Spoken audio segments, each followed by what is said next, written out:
అన్ని చేసినా ఓడిపోయినారు కదా.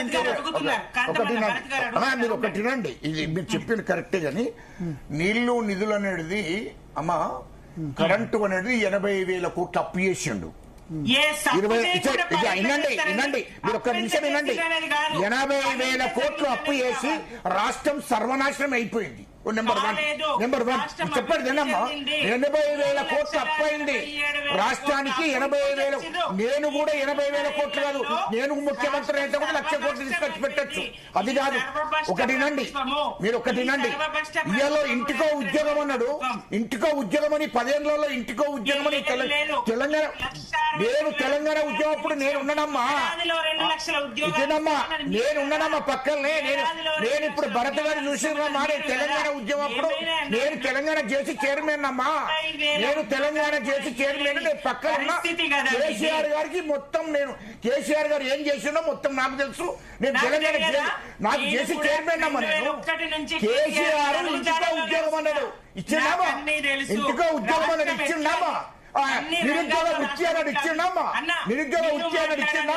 దళితుడి ముఖ్యమంత్రి అన్నాడు, ఇచ్చిండా? ఆ దళితులకు 3 ఎకరాల భూమి అన్నాడు. నిరుపేద కుటుంబాలకు 3 ఎకరాల భూమి ఎక్కడ ఇచ్చిండమ్మా? దళిత బంధు అన్నాడు, దళిత బంధు ఇచ్చిండా? దళిత బంధు ఒక హుజరాబాద్ వాళ్ళకే ఇచ్చిండు. రాష్ట్రంలో దళిత బంధుని పెట్టి హుజరాబాద్ ఎన్నికల కోసం పెట్టిండు. దళిత బంధు హుజరాబాద్ ఎన్నికల కోసం పెట్టిండు. ఒక్క రూపాయి బీసీ బంధుని పెట్టిండు, మోసం చేసిండు. ఓకే ఓకే కేసీఆర్ గురించి చర్చ కేసీఆర్ గురించి 8 లక్షల కోట్లు అప్పు చేసిండమ్మా. ఓకే చర్చ కేసీఆర్ గురించి కాదు. ఒక్క నిమిషం కవిత, ఒక్క నిమిషం. కేసీఆర్ ఒక్క నిమిషం ఇస్మాయిల్ గారు అన్నాడు. కవిత గారిని కూడా కన్న బిడ్డ, సొంత అన్న పట్టబెట్టలు బయటికి వెళ్ళగొట్టిర్రు. పట్టబెట్టలు బయటికి వెళ్ళగొట్టిన అంటున్నా.